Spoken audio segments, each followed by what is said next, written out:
তো hello' guys welcome back to my YouTube channel মণ্টিছ vlog. তো মই আছোঁ আজি পথাৰত। তো গাইজ আমাৰ পথাৰত ধানৰ মাজত তো ধান কাটিম বুলি আহিছোঁ গাইজ। মানে আমি এতিয়া বাঙাল চাঙাল পোৱা নাই, তো সেইকাৰণে ঘৰৰ মানুহকেইটাই মিলি জুলি কাটিম। পিছফালে আছে দেখিছে, আমাৰ পিছফালে মা আছে, পিতা আছে, ফাদাৰ মাদাৰ একেলগে আমি তিনিও মিলি কাটিম। বেছি নাই 4 বিঘা গাইজ। আৰু কি ধান আছে আপোনালোকক মই দেখাই আছোঁ। এয়া চাওঁ বৰা, তো বেলেগ জাতৰ বৰা টুপুৰা হয় গাইজ। আৰু আছে আমাৰ ৰঞ্জিত, এইটো ৰঞ্জিত ধান। তো গাইজ আজিকালি মানুহে গাঁৱলীয়া মানুহে ধান নাকাটে, তো আমি ঘৰৰ মানুহকেইটা কাটব লগা হৈছে। এয়া আছে মাম্মি, এয়া ফাদাৰ। তো গাইজ ফাদাৰ মাদাৰ আৰু মই তিনিটাই কাটিম বুলি ভাবিছোঁ। আৰু গাইজ এইখিনি ধানখিনি তো বেলেগতো বাঙাল চাঙাল কাটি আছে, এইবিলাক নিয়াই হ'ব আৰু বহুতৰে কাম চলি আছে। মানে চৰৰ পৰা আহে বাঙাল, এইবিলাকে কাটে, কিন্তু আমি বাঙাল চাঙাল পোৱা নাই, সেইকাৰণে ঘৰৰ মানুহকেইটা কাটিব লগা হৈছে গাইজ। যোৱাবাৰো কাটিছোঁ, কিন্তু এইবাৰো কাটিম আৰু সেইকাৰণে গাইজ। তো ফাইনেলি আগৰ মানুহেতো নিজে কাটি লৈছিল ধানবিলাক, কিন্তু আজিকালি কষ্ট কৰিব নোখোজে, টকা পইচাটো কথা নাভাবে, কিন্তু এনেকৈ আৰু বাঙাল চাঙাল আহি চৰৰ পৰা সিহঁতে কাটে, বিঘা চিষ্টেমত পইচাবিলাক লৈ যায়, কিন্তু মানুহে নাভাবে যে কিমান পইচা যাই আছে। যদি মানুহে আমাৰ গাঁৱৰ মানুহ বা লগ লাগি সকলোৱে একেলগে বা কিছুমান ঘৰৰ মানুহ কাটিলে হয়, তেতিয়াতো প্ৰব্লেম নাছিল না গাইজ, হয়নে? তো সকলোৱে মিলিজুলি কাটিলে তো সোনকালে হৈ গ'ল, বাঙালতকৈ ওপৰত কাটিব পাৰিলে, কিন্তু নাভাবে মানুহবিলাকে। কিন্তু মানে বাঙালে কাটিলে তো একেদিনাই হৈ যায়, আমাৰ মানুহ কাটিলে অলপ টাইম লাগে। তো সেইকাৰণে মানে আজিকালি বাঙালে কাটে। এইখিনিয়ে গাইজ, বেলেগ একো নাই। এতিয়া মই ধান কাটিম গাইজ, আপোনালোক দেখাই আছোঁ অলপ। আমাৰ ফাদাৰে ধান কাটি আছে, তো গাইজ বলক।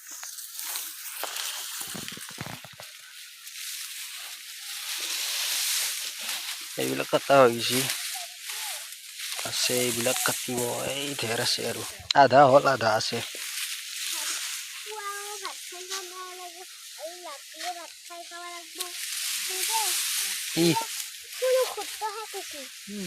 মোৰ মাদাৰ, আমাৰ আছে ঈশান লগত। ধান বলে লৈ যাব, ধান লৈ যাবি কিহত, কিমান লৈ যাবি? তো অলপ ধান কাটিম, মই আপোনালোক দেখাই আছোঁ।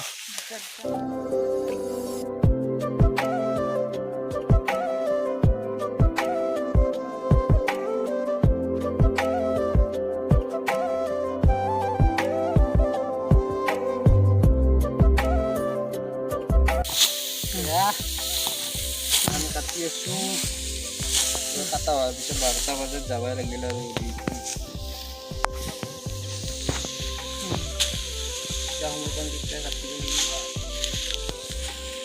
এতিয়া হৈ গ'ল। এটা মুঠিয়া এতিয়া থৈ দিলোঁ, দেখা পাইছি ন?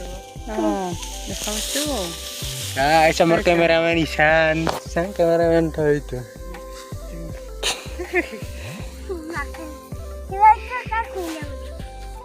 ককাই কাটি আছে এইফালে আমাৰ। এয়া আছে, এয়া ধান কাটি থকা সময়ৰ মাজত আমাৰ মাদাৰে কিবা লৈ আহিছে খাবলৈ। কি আনিছে চাই লওঁ বাৰু। ধানখিনি বৈদ্য পাতলা হৈছে,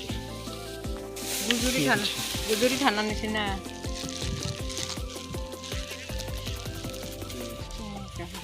অমিতা খাই লওঁ, অমিতা পানী নাখাওঁ।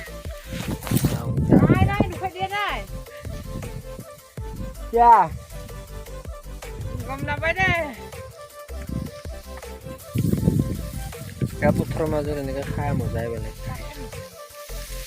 পাতলা পাতলা কাটব একদম চেং চেং লাগি আছে। এইখিনি বৰাখিনি পথাৰৰ মাজত অমিতা খাই আছোঁ, মস্তি। পথাৰৰ মাজত বস্তু খাব মজা গাইছে, আৰু ভাত চাত ৰান্ধিলেতো মজা। তো গাইজ এতিয়া মই অলপ পিছত যামেই আৰু ডিউটি যাব লাগিব, ফ্লিপকাৰ্টত যাওঁ গাইজ। ভিডিঅ'টো চাই থাকিবি আৰু একেলগে তো গাইছ এতিয়া বোলে আমাৰ ইছানে অলপ মানে ধান লৈ যাব ঘৰত তো আইতাকে ৰেডি কৰি আছে তো ইছানে আমাৰ পুৰা ৰেডি আৰু লৈ যাওয়াৰ ধান কাৰণে লৈ যায় এই ৰ'দত তেতিয়া ৰ'দটো দিলে তামাম তেতিয়া ৰ'দ দিয়া নাছিল এখন কান্ধাত ল'ব লাগব এয়া আমাৰ ইছান পাটোৱাৰ যাই আছে ধান লৈ গাইছ উঠা দেৰো গাইছ খাই গাড়ী নামাই দিছোঁ পথাৰত ইছান কেনেকা লাগছি ভাল লাগছি নে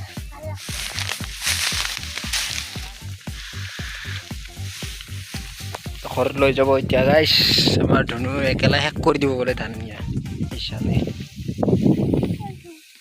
এইখিনি আৰু বেলেগ একো নাই ক'বলগীয়া গাইছ তো আজি ভিডিঅ'টো এইখিনিয়ে আছিল তো গাইছ যদি ভাল লাগিছে প্লিজ লাইক কৰিব শ্বেয়াৰ কৰিব আৰু ছাবস্ক্ৰাইব কৰিব একেবাৰে নাপাহৰিব দেই